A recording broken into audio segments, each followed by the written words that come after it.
If you don't know, I'm a little bit of a foodie with a sophisticated and bougie palate. Hershey's is definitely not trash, with a lot of complexities in its flavors it has to manage, just like its supply chain. Let's get to it.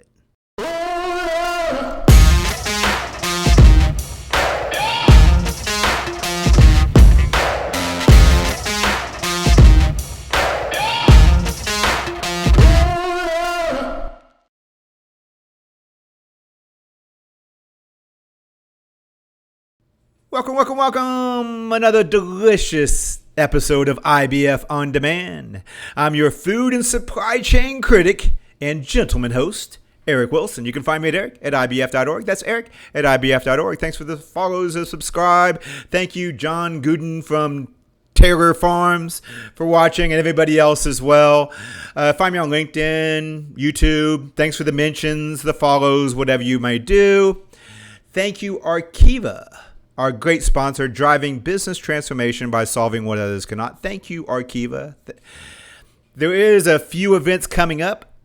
I'm probably, when you're watching this, I'm already on my way to Prague, so it might be a little bit too late to get to the Prague event. But there's other events that's coming up as well. June, have to check it out. In June, we're going to be in Chicago. It is a growing event. It's an s&op conference.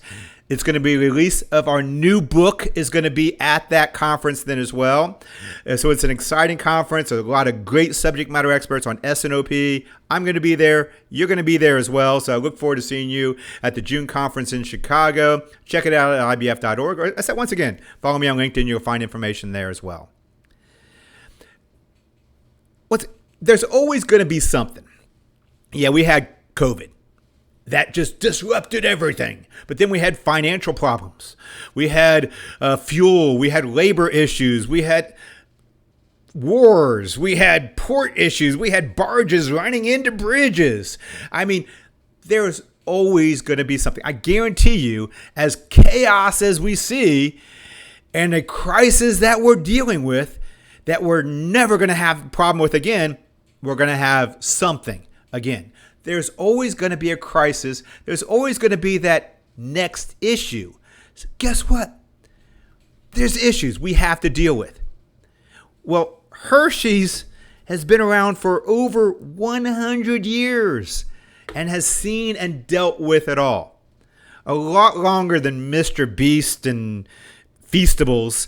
And so as soon as you can deal with your supply chain and understand supply chain, talk to me. And FYI, Hershey's tastes better as well. My daughter disagrees. She's actually a little upset that I'm doing this podcast, but trust me, Hershey's tastes better. Hershey's, they figured out what to do and they do it well. With 100 years, with the complexity of the supply chain that's really developed because of the popularity, comes challenges. And with challenges comes innovation. In 2018, highlighted some of those innovations. In demand-planning.com, our blog, you can find out a lot of information. There was actually an article on SKU rationalization that Hershey's did in Latin America that took some innovative solutions to rationalizing their SKUs before SKU rationalization was cool back in 2018. In 2023, in the Journal of Business Forecasting, there was a great article from Hershey's about forecast accuracy and using a hybrid hierarchical approach to being able to forecast and then be able to reconcile those hierarchies as well. Groundbreaking innovation solution in the 2023 Journal of Business Forecasting. Check that article out as well. They continue to be at the forefront of innovation, and that's why I have today's guest on. Douglas is the supply chain vice president for U.S. and Canada for Hershey Company. Prior to this role, Douglas has led large supply chain corporations for 29 years in companies such as Procter & Gamble and Ecolab. He serves as a member of the board of directors for Goodwill, Easter Seals, Minnesota, and devoted passion for dedication to developing underrepresented individuals. He has a bachelor's degree in pharmacy and biochemistry and a master's on logistics and supply chain management. Please help me welcome Douglas. So, welcome, Douglas. I'm glad you could join me. Ever since the UK event, I've been looking forward to having you on my podcast. Thanks for the invite. So I'm very, very glad to be here and to connect with you again. Yeah. And for the people in the States, UK is University of Kentucky, not the UK. So he actually came to our supply chain forum there. Was one of the great speakers we had there. So I was happy to connect with him then. And I said, Hershey's done a lot with IBF in the past. So this was a great fit to have you on my podcast. Well, Thanks. And it was great to meet with some great friends, it long-term friends was. there. So It thanks. was. So since COVID's over, I'm sure everything's easy now in your world with Hershey's. There's no more complexities. Supply chain runs smoothly post COVID. No, everything's in Absolutely. the past now, right? New normal. All the problems are gone. It's the easy podcast. There. Thank you very much for watching. Yeah.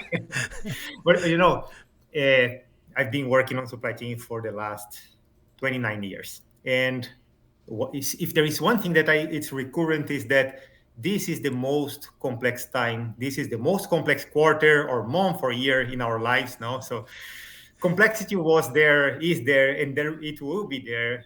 So it's up to us to solve and find ways to manage complexity. No, so So you've been hearing for 20 some years now. This is the most complex time we've lived in, and yes, we this keep on quarter is finding the the most. next most complex. Yes, absolutely. So every quarter is the most important one, is the most complex one. I remember in the dot-com in 2000, that was huge. Then 2008, and then 2012, and then COVID. Uh, this just makes supply chain even more relevant. Exactly. So then the question is, if we've always had complexity, we're always going to have the most important quarter. We're always going to have the most complexity we've ever had in history keep on reoccurring. Why do we need to deal with complexity? We just accept it by now. Why do we have to deal with complexity in supply chains? Look, I will start with the previous question on COVID, and then I'll go to complexity. Okay, I please. think on COVID, it brought some positives and negatives. No, so on the positive side, we were put in evidence. All BCPs were reviewed. We review all the idea on just in time, etc. No, but on the negative side, I think it just made supply chain or the practitioners more complacent. Everybody was looking into the supply side and how to be more resilient, how to increase safety stocks, etc., and forgot the part on predicting, the part on demand. This is something that we have always to have in mind, the balance. No, now how to deal with complexity. Let's start with what complexity is. No, so for me, complexity is something that is hard to separate, analyze, and solve, or is the state of having many different parts interconnected or related in a complicated way. If I change the word complexity by supply chain, you can have the same situation, the same definition. No, the state of having different parts interconnected in a complicated way. No, so complexity is there. No, it's not something that is happening to us. It's always there. So it's our job as supply chain to manage and to deal with complexity. Okay, so you mentioned that it's supply chain's role to really deal with that complexity. Then is what you're looking at. Absolutely, So, absolutely. so you mentioned the definition. So what are some different types of of complexity that we really have to deal with? I think you had 4 practical cases to deal with complexity or something like that at the conference. But what are some just general types of complexity that you have to deal with? So I define 4 types. We can find others, but designed complexity. So imagine that you have something that you design your supply chain in a certain way, and this, with changes, becomes a complexity. And I had one case. No, we had our chocolate bars. They come your chocolate bar. They come in a 36 box, and when you have velocity change and when consumers take longer to consume these products in a store, it will stay there longer. No, so this will become product that might expire. No, so this is something that because of market change, it become a complexity. The other one is imposed complexity. Imposed complexity are the ones that is the design that they do have. And I remember I mentioned on we used to deliver our trucks very early in the morning, but the customer just received fresh products, no, the dairy products, the vegetables, and then ours. So it was an imposed complexity on their system to receive ours. And if you don't understand, it's a complexity to your supply chain, no, or unnecessary.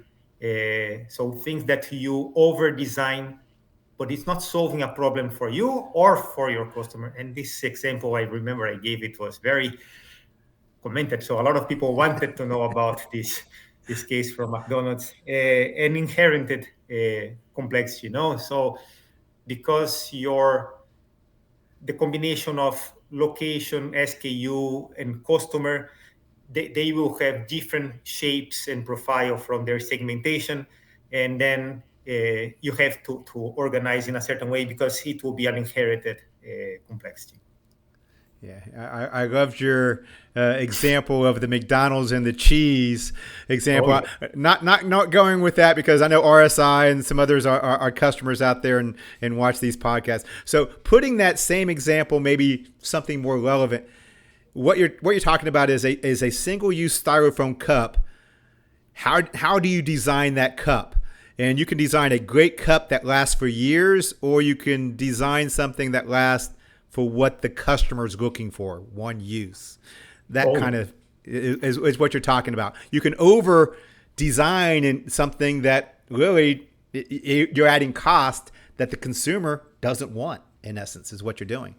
Yes, absolutely. In that case, or even this case, what is important is to understand what is the problem that you want to solve.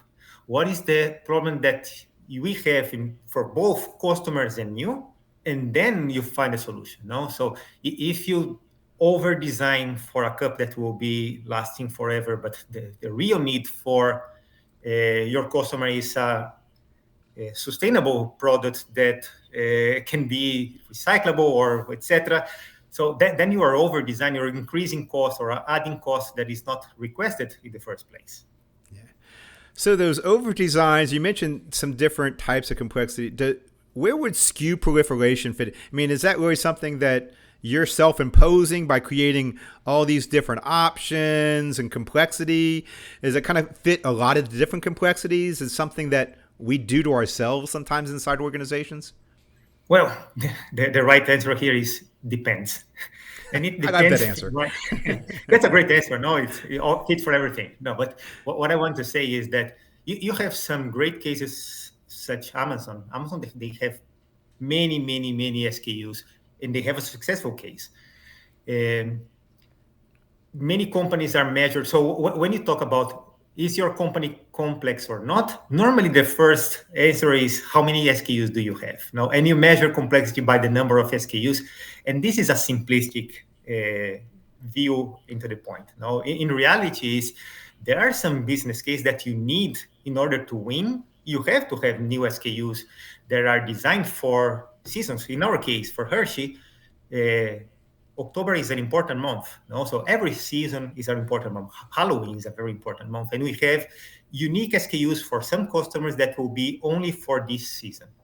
And we have a long proliferation of SKUs, but we plan in advance, we design in advance, and they will stay there for a short period of time, serve for the purpose for consumers, customers, and ourselves.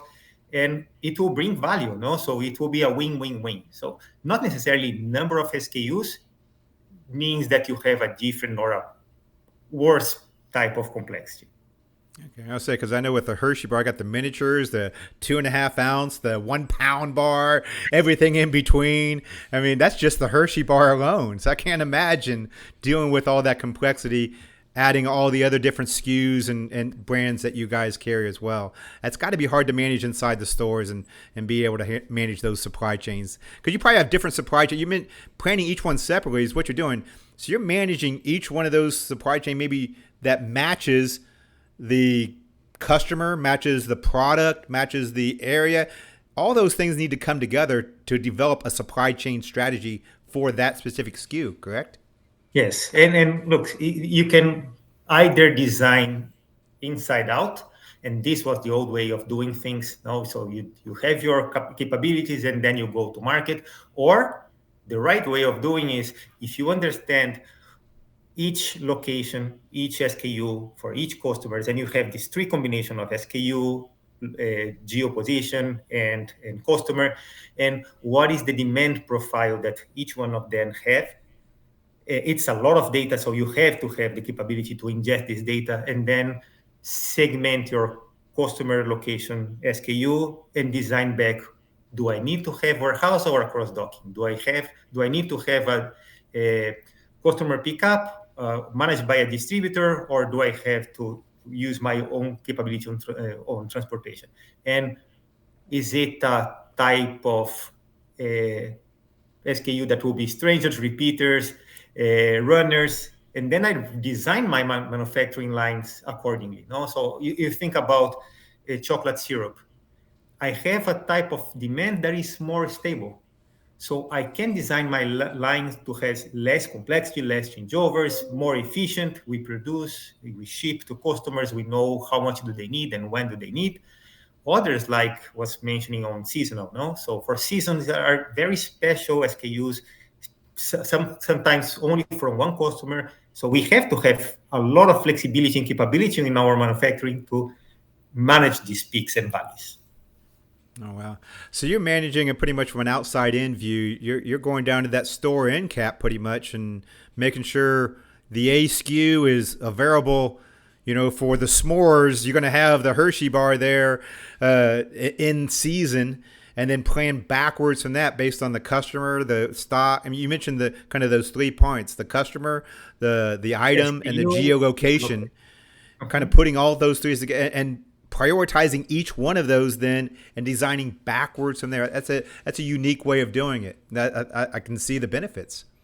And you know, somehow I can bring complexity to my supply chain, but when I can translate this to a win-win-win solution, and I'll give you one example. No, so we have our important customer. They do have 20,000 stores in US, and they divide basically in, I'm simplifying, small, medium, and large type of stores. The velocity and the consumption of each SKU are very different from depending on the location they do have. If I have my 36 box of Hershey bar, in some places that they will have a rotation of 2 bars per week. In other locations, that will be 1 bar per week. So imagine having a case that will stay there for 36 weeks. Although the product is still on shelf life, it's cash that we're imposing to our customer. They're holding cash that they don't need. For my consumers, it's a completely different experience. When they have a fresh Reese's, for instance, it's way, way better than a Reese's that was produced some months ago. Now, so the idea on looking complexity with this type of lens on how can I enhance the consumer experience so they love it and they buy it again. So that's why it's so important to understand what is the needed for customer, location, and SKUs. Okay. And the other thing I'm hearing then, so not only does, you're managing from the outside in, looking at the end, you then are helping managing the end user, the customer experience. So what you're saying is supply chain plays a role in the end user customer experience of a Reese's or a Hershey's. That is really what you're striving for in designing the complexity out, but managing that customer experience is what you're doing. And you know, this is something that I always tell wherever I go to my teams. We have to have our head of supply chain, but more importantly, we have to have this business head. No, so we cannot celebrate our internal supply chain scorecard on green, OEE, TIRR, etc., etc., etc. If the business is tanking, no, so we win if we win together. So we have to start everything with consumer and customer, and then we solve the problems and give the solutions and the capability that supply chain is expert on to solve the problems for customer and consumer.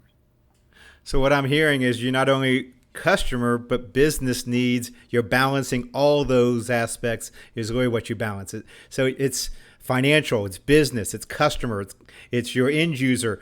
all those become part of your complexity that you're balancing in a supply chain right now. Yes, that's absolutely right. And I think the role of supply chain has evolved during the last years now, and uh, every time more and more supply chain is bringing more to the decision table. No? So we have to have this lens on consumer, customers, and business. Yeah, I remember you actually had that quote at the University of Kentucky conference. You said that it's the best time to be a supply chain. You have a seat at the table. Use it. Now I don't know if that was like your closing line, but I remembered that line you said. I mean, it is a good time to be in supply chain. You kind of led with this, but we'll kind of close with it then as well. We're seeing more attention come to what you do and what we're doing right now than ever before. So for the people coming up in this role, I mean, do they have a seat at the table now, and how do they use it?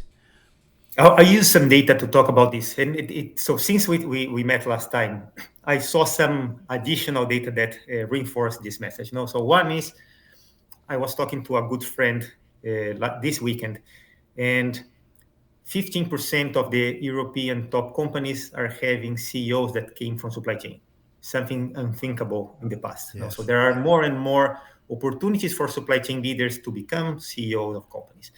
The other thing is the relevance of supply chain in the executive committee or for the CEO. Before COVID time, it was about 40% of CEOs consider supply chain as a critical partner to win. During COVID, it spiked to 70%. And now after COVID, very interesting, for the top companies, this is according to Gartner, no, remains at 70% Wow. as relevant to win. But for the lower performing companies, it came down back to 40%. So there is a distinguished role for the good leaders and great leaders, good companies and great companies. So it's up to us to be in the great part of it, and become and remain relevant for the business. So we have a seat at the table. Use it. That's what we need to do. Well, okay. We have a lot of people who are coming into supply chain roles. So, go back 20 some years for both of us when we first started in these fields. So the ones that are coming into the roles now, seeing the opportunities in supply chain, taking supply chain courses in college and wanting to be supply chain or even demand planning professionals. What is kind of the advice for them? What do they need to think about to really adapt to the future, the supply chains of the future, the complexities that we're seeing going forward? How do they need to kind of position themselves and really use that seat or have a seat at the table if they don't have one yet? Look, I'd start on you have to master your discipline. No, so you cannot want to influence the business if you don't understand your part of the role, which is supply chain. And if you want to be a good supply chain and manage end to end, it's more than planning manufacturing. So it's really the source, make, ship, source, make, ship, and Deliver. plan. Yeah, deliver. Plan, source, make, deliver. Yeah. So there are people that become experts on planning or on manufacturing, but if you haven't had the experience on going the whole supply chain, you don't understand all the pieces. So my recommendation for someone that starts, be curious and rotate. There are some people that they do love the discipline, they want to be the best expert on planning, and that's fine. But if you want to grow in your career and have more relevance and want to become a supply chain officer of a company or a senior VP of a company, understand really the end-to-end. Then come the essential skills, which are collaboration, how to influence your bosses, influence the board, influence the CEO. You have to understand the customers and consumers. You have to be versed on digital and go to market. So the combination of these things will make you a great supply chain leader. So I would recommend for people that are coming new, look to the window, not to the mirror. Look for what's best outside. There are great companies doing great things. And if you just look for you and I'll be always better than me. No, so if I compare me to me, I'll win every time. So who's better? And how can I become better? By learning from others, no? So listening to this podcast, there are great. I listened to some of past edition with the Jake, our friend. Yes. It's always great to take insights from others, and you learn pieces and bits and include in your strategy, no? Yeah, I'm always my worst critic, so I don't know if I want to look in the mirror all the time. But it's great advice for people. I mean, if you set yourself as your benchmark, you could usually do better than that. So that's a great great way of putting it. Well, thank you very much for your opportunity to talk with me. I mean, I knew it'd be a great opportunity to talk about the complexity. So Hershey's done a great job innovating complexity and innovative supply chains, and you're a key part of that. And thank you for coming on and telling me a little bit about what you do. Thanks, Eric. It's always a pleasure to meet with you. All right. Talking to see you at a new conference. Thank you. Ciao. Our goal, a lot of times in our goal, is to balance supply and demand in a manner that achieves not only the customers, but the financial and company objectives as well. I've stressed this with supply planning. I stressed this in sales and operations planning as well, as one of the outputs of the supply and resource review. We're not just looking at the customer, it's about balancing the company's objectives as well. With that comes a lot of complexity. You want to minimize, improve the forecast signal. Absolutely. You want to reduce lead times. You want SKU rationalization. All those things help manage complexity by minimizing my uncertainty, by improving the forecast, minimizing my lead times, or minimizing the number of SKUs I have to plan. You also want to manage that complexity. This becomes like rules-based type of algorithms, understanding the complexity you have, understanding those uncertainty, and collaboration. Collaboration is a great way to help manage, and actually minimizes as well, but help manage some of that uncertainty, the complexity you have in your supply chains and your demand as well.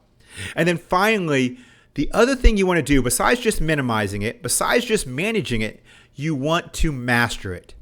You want to design a process. You want to develop playbooks, and you want a mature sales and operations planning, s&op, IBP. Once I said, I don't care what you call it.